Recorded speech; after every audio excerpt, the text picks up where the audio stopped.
Broderick, I remember you telling us that you watched more basketball when you were growing up. But when did you first kind of learn about the Georgia Tech rivalry, and if there's been teammates or anybody like that that's kind of told you what it's about? Who are some of those guys? I would say my junior year in high school. Just watching them and just seeing how physical that game was, and just hearing Coach Kirby Smart talk about it, in press, and because he was a part of the team, he's played against them, he's lost to them, he's beat them, so it's a big game for him just because of it's like a legacy to him because that keeps going because he's played in it, now he's able to coach it, so I think that's a big step for him, and it takes it to the field for us, just to play for him. So. Yeah, Broderick. You started last year against Georgia Tech, but obviously you started every game at left tackle this year. In the years since then, where do you think you've grown the most as a player? Probably the run game, just being more physical, finishing blocks. And I would say in the past game, just being able to strike and keep my head out and not throwing my body around as much. So.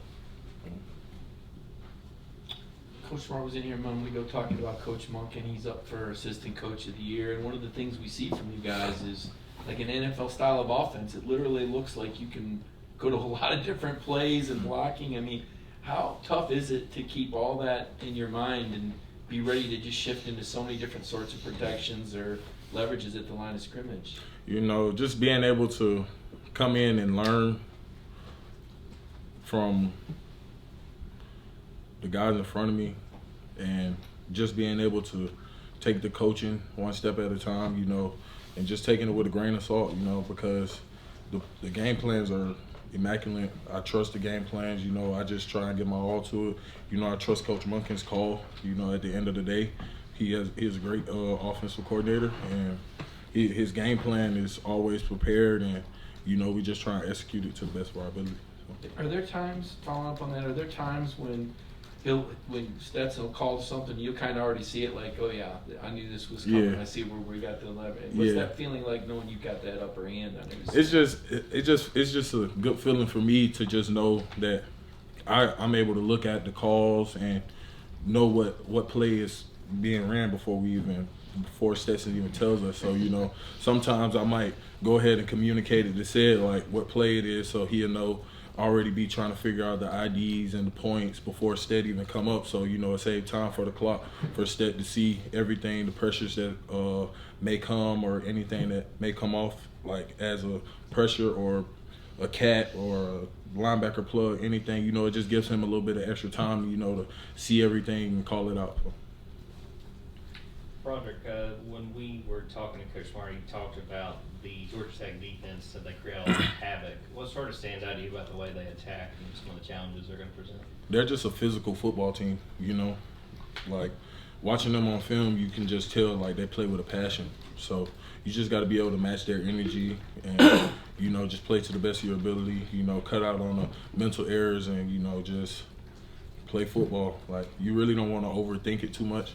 Because like once you start thinking, then that's when things are bound to go wrong. So, you just try and go in and play the best that you can. Do your job. Don't try and do too much at one time, and just stick to the game plan. It's going to be senior day for 25 or so seniors on Saturday. How much of a motivation for you guys who aren't seniors is that, wanting them to go out on a winning note? And I guess ultimately you might have some decisions to make after the season if you contemplated at all any of that. Yes, sir. Coach Kirby Smart, that was one of the things he talked about on Monday, just sending the seniors off right. So, like in practice, we've been going hard every day, just like it's our last game, we just, try and take it and just compete every day. Like the scout team gives us a great look every week. And, this week, since it's Georgia Tech, the seniors' last home game, we're trying to, ramp it up a little bit just to make sure we have everything in order to send them off the right way. What about yourself? Have you contemplated your future beyond this year? And I really don't know. I'm just taking it one game at a time, trying to see how the rest of the season goes, and then, hopefully make a decision at the end of the year. So. Broderick, the red zone issues that you guys had in terms of punting it in there last game, from an offensive line perspective, what are you guys working on to get better at that? We just gotta be more physical.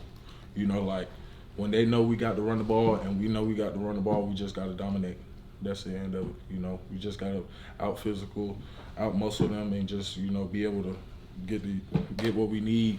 And, you know, we have a great offensive line. You know, we're capable of doing it. You know, but I just feel like it's just be some mental error sometimes. You know, and it's not one person. I put it on all of us. So we just gotta look at ourselves, look in the mirror, and just, you know, man up. So back on the seniors a bit, kind of how much have they meant to you guys, to some of the underclassmen as well, and how much is their work ethic led into what you guys do on the field each day?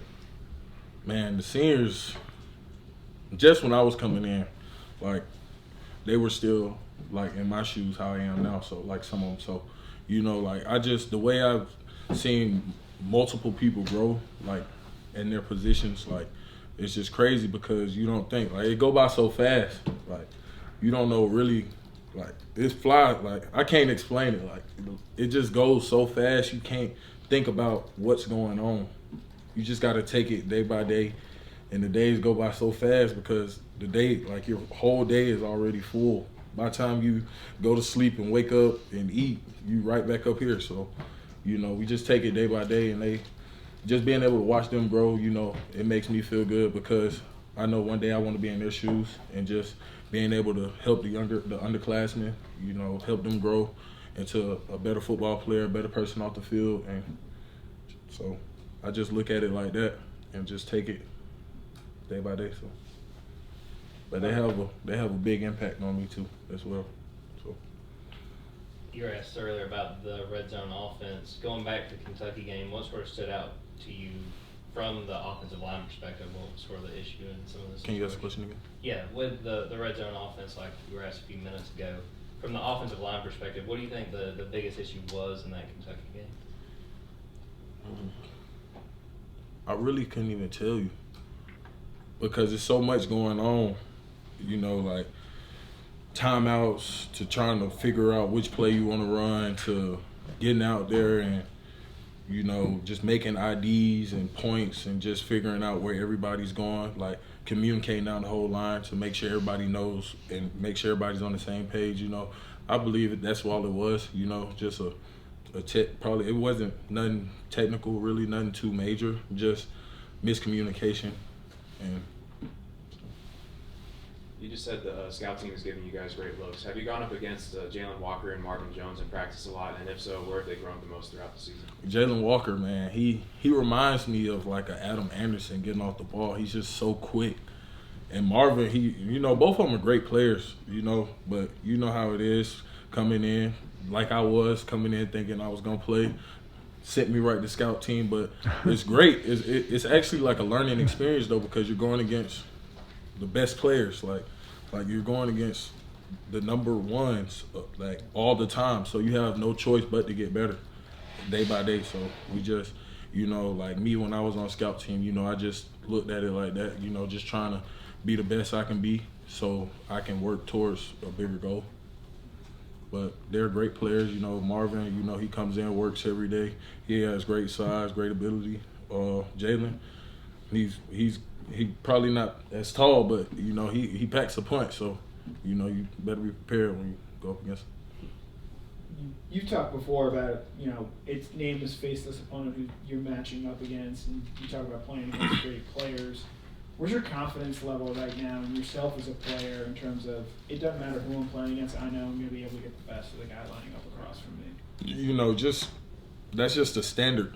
So, you know, you just got to take it day by day. I'm going to give you my best, and I want you to always give me your best because that's the only way we're going to get better and grow as a team. So, like, without that, you know, we don't tolerate slacking off when we're out on the field because it doesn't help either one of us at the end of the day. Broderick, was there a moment you're able to joke about it now, coming in and thinking you were going to play and kind of having that eye opener? Yeah. Is there a moment you remember when you realized that maybe you were in over your head, that you know, as great of an athlete as you'd always been, that there was a lot more waiting for you here? And then secondly, when did you feel like the light went on when you really realized what you were going to have to do to become the player you become? I knew I wasn't going to play as much when I had got hurt when I first got here. Like, so that was already out the door. You know, I was just focusing on rehabbing and getting better, just trying to get back out there with the team. You know, taking it day by day. You know, Ron, great guy. He got me back out there quickly, you know, back on my feet. And then I would say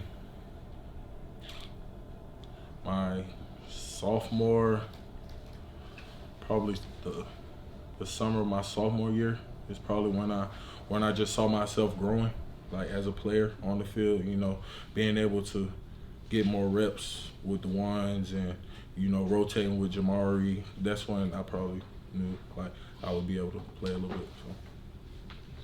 So. Take one more question. Broderick, we'll get a chance to talk to Chris in a few minutes. What stands out to you the most about his leadership and just his importance on this team? Man, Chris that's my guy. You know, we're from around the same area, so, you know, we just connect a little bit, you know. So, like Chris, when I first got here, you know, he wasn't as vocal. So I think that's something he's, you know, gained more confidence in, being vocal on and off the field, just because he is like one of those older leaders. And, you know, people listen to him. Everybody listens to Chris because he's more of a vocal leader now. So, like, you wouldn't expect that from him. So once he say something, it's like, oh, well, yeah, you know, like it's on now because he's already spoken up about it. So, you know, everybody, you know, he's a leader on the defense, but he also has some impact on some players on the offense too, just because of his relationships, because he's a great person. You know, he's able to communicate with people. He talks to people well. You know, he's just a respectable person. So. Thank you. Thank you.